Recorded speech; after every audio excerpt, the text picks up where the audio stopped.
Shalom Bapak Ibu sekalian kasih Tuhan, selamat pagi, selamat berjumpa kembali di dalam Mimbar Kemarin Online hari ini 21 Juli tahun 2020 bersama saya Yosua Hendri. Salam bergemar, haleluya, puji Tuhan. Saya akan mengambil renungan di dalam Wahyu 12 ayat yang pertama.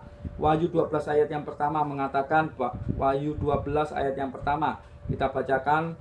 Maka tampaklah suatu tanda besar di langit, seorang perempuan berselumbukan matahari dengan bulan di bawah kakinya dan sebuah mahkota dari 12 bintang di atas kepalanya. Kita perlu mengetahui siapa wanita di dalam Wahyu 12 ayat pertama ini. Siapa yang dimaksud Tuhan di dalam Wahyu 12 ayat pertama. Banyak tafsiran, banyak teori yang mengatakan bahwa wanita ini adalah bangsa Israel. Teori yang lain mengatakan bahwa wanita ini adalah bangsa kafir. Ada juga teori yang mengatakan bahwa wanita ini adalah mempelai pria surga atau gereja Tuhan di akhir zaman. Pada pagi hari ini saya sangat yakin diteguhkan bahwa wanita yang dimaksud dalam Wahyu 12 ayat pertama ini adalah gereja Tuhan di akhir zaman. Haleluya. Kita perlu melihat apa yang ada di dalam wanita ini. Apa yang ada di dalam gereja Tuhan di akhir zaman ini. Dia adalah berselubungkan matahari, berpijak kepada bulan, dan mahkota dari bintang, ada mahkota dari 12 bintang. Ini berbicara tentang benda-benda terang yang ada di dunia ini. Saya yakin percaya gereja Tuhan harus menjadi benda terang, harus menjadi terang di tengah kegelapan dunia ini. Gereja Tuhan harus berbeda dari dunia. Kalau dunia menuju kegelapan, semakin hari semakin gelap, semakin pekat. Tapi anak-anak Tuhan, gereja Tuhan di akhir zaman harus semakin hari semakin terang, menuju kesempurnaan, menuju terang yang cemerlang, menuju terang yang sempurna. Puji Tuhan. Paling tidak ada 3 tanda bagi gereja di akhir zaman ini. Ada 3 tanda di dalam Wahyu 12 ayat 1 ini. Berselubungkan matahari. Tanda pertama, berselubungkan matahari. Berbicara tentang terang. Matahari adalah terang. Haleluya. Matahari adalah sumber terang. Oleh sebab itu, ini berbicara tentang bagaimana gereja Tuhan, bagaimana anak Tuhan di akhir zaman ini harus hidup benar di hadapan Allah. Mari kita baca Amsal pasal 4. Amsal pasal 4 ayat yang ke-18. Perhatikan, tetapi jalan orang benar, perhatikan, jalan orang benar itu seperti cahaya fajar. Orang benar, hidup benar di hadapan Allah seperti cahaya fajar yang kian bertambah terang sampai rembang tengah hari. Jadi berselubungkan matahari berbicara tentang bagaimana gereja Tuhan di akhir zaman harus hidup di dalam kebenaran di hadapan Allah. Karena setiap orang yang hidup benar, maka kehidupannya akan semakin terang sampai rembang tengah hari. Puji Tuhan. Pertama, tanda pertama, berselubungkan matahari, hidup di dalam kebenaran. Haleluya. Tanda yang kedua yang ada di dalam mempelai wanita surga. Tanda kedua yang ada di dalam gereja Tuhan di akhir zaman, yaitu bulan sebagai pijakan kakinya. Bulan di kakinya. Bulan berbicara tentang tanda darah. Mari kita baca Kisah Para Rasul 2. Kisah Para Rasul 2. Kisah Para Rasul 2 ayat yang ke-20. Kisah Para Rasul 2 ayat 20. Perhatikan, Kisah Para Rasul 2 ayat 20. Matahari akan berubah menjadi gelap gulita dan bulan menjadi darah sebelum datangnya hari Tuhan, hari yang besar dan mulia itu. Bulan menjadi darah. Bulan berbicara tentang darah. Bulan berbicara tentang tanda darah, tanda aniaya, tanda sengsara, tanda salib. Haleluya.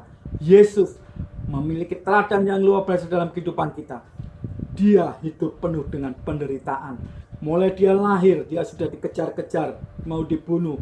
Dalam hidupnya, dia dianiaya, dimaki, diludahi, tidak diterima. Yang ketiga, ketika dia mati di kayu salib.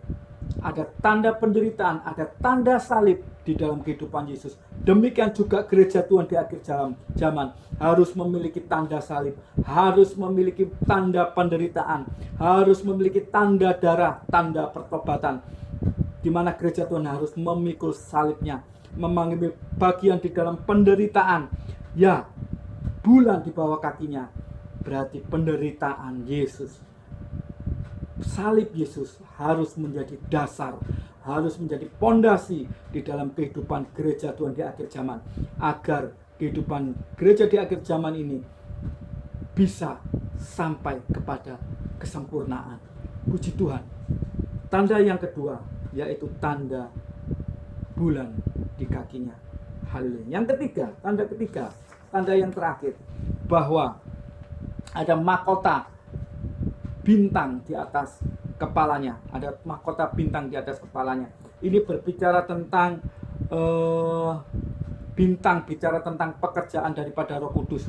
Bapak Ibu boleh ingat ketika bangsa orang-orang Majus menuju ke mencari Yesus, mereka menerima panduan, mereka menerima pertolongan daripada bintang. Ini pekerjaan dari Roh Kudus yang menuntun setiap kehidupan manusia untuk berjumpa dengan Yesus. Inilah pekerjaan Roh Kudus, menuntun setiap pribadi untuk datang kepada Tuhan.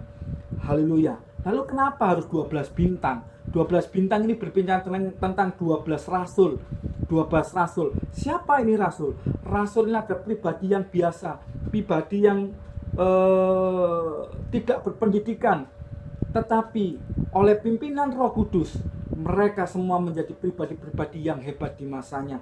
Yuk kita baca di dalam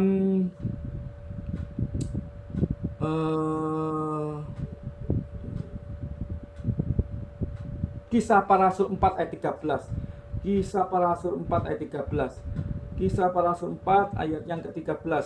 Haleluya. Ketika sidang itu melihat keberanian Petrus dan Yohanes dan mengetahui bahwa keduanya orang biasa yang tidak terpelajar, heranlah mereka dan mereka mengenal keduanya sebagai pengikut Yesus. Haleluya. Ada bintang menjadi mahkotanya, ada 12 bintang menjadi mahkota dari gereja Tuhan. Berbicara tentang gereja Tuhan harus berada di dalam pimpinan Roh Kudus. Haleluya. Ada 3 tanda di gereja di akhir zaman. Yang pertama, harus hidup benar di hadapan Allah. Yang kedua adalah ada tanda darah, ada tanda salib dalam kehidupannya, menjadi pondasi yang kuat di dalam kehidupannya. Yang ketiga, harus ada mahkota 12 bintang di atas kepalanya, yaitu tuntunan Roh Kudus dalam kehidupannya. Haleluya. Semoga ini menjadi berkat bagi kita semua. Mari kita berdoa.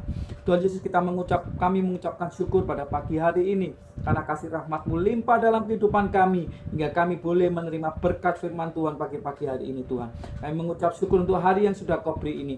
Pimpin kami Roh Kudus, pimpin terus kami Tuhan, agar kami dapat hidup benar di hadapan Engkau, agar kami menjadikan Engkau sebagai pondasi yang kuat di dalam penderitaan-Mu. Kami mau turut di dalam penderitaan-Mu, kami mau memikul salib kami Tuhan, agar kehidupan kami dipimpin dan dikuatkan dari Roh Kudus. Terima kasih Tuhan, kami serahkan hidup kami pada pagi hari ini sampai kesudahan hari ini. Hanya di dalam nama Tuhan Yesus kami mengucap syukur dan kami telah berdoa. Haleluya. Amin.